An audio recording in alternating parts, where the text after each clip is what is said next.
For this experiment, I'm going to use the electrostatics kit and the charge sensor in the LabQuest 2 to do charging by induction. And it's a little bit complicated to be able to do this, but we'll walk you through the steps here. And so to start off with, I need to make sure that everything is uncharged at this point. So I've got myself attached to the ground plane here. I'm going to make sure that I zero this or ground that so that everything is uncharged.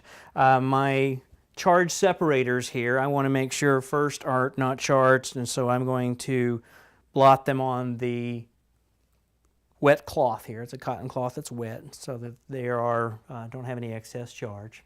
So I'm going to use the standard setup, 10 samples per second with the duration of 60 seconds for this experiment. At this point, I'll actually be able to begin data collection. So I'm going to hit collect and then rub the charge separators together. At first, I will insert the white nylon charge separator into the pail, and then I will take it out.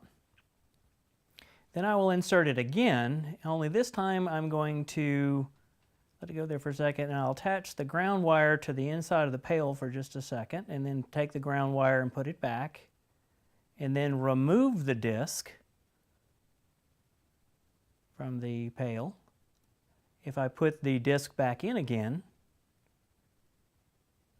we see this, and now I'll take it back out again, and the experiment's done. So let's hit stop here and take a look at our data.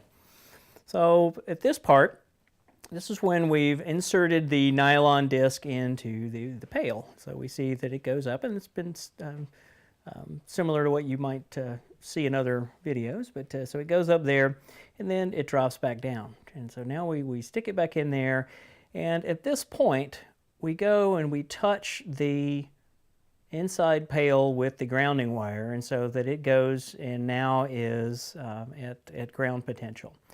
And then we take the ground wire and we took it back and plugged it into where it was attached before.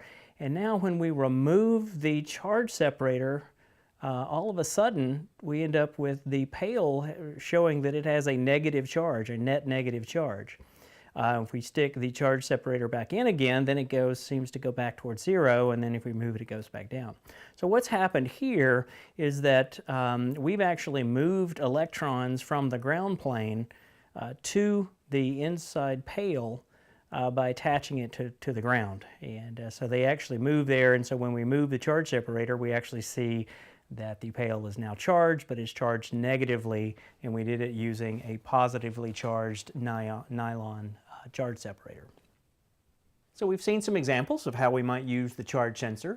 For more information about this, you can check out our website. So for information about the electrostatics kit, the high voltage kit to go with it, it's all there. So if you need more information, check that out.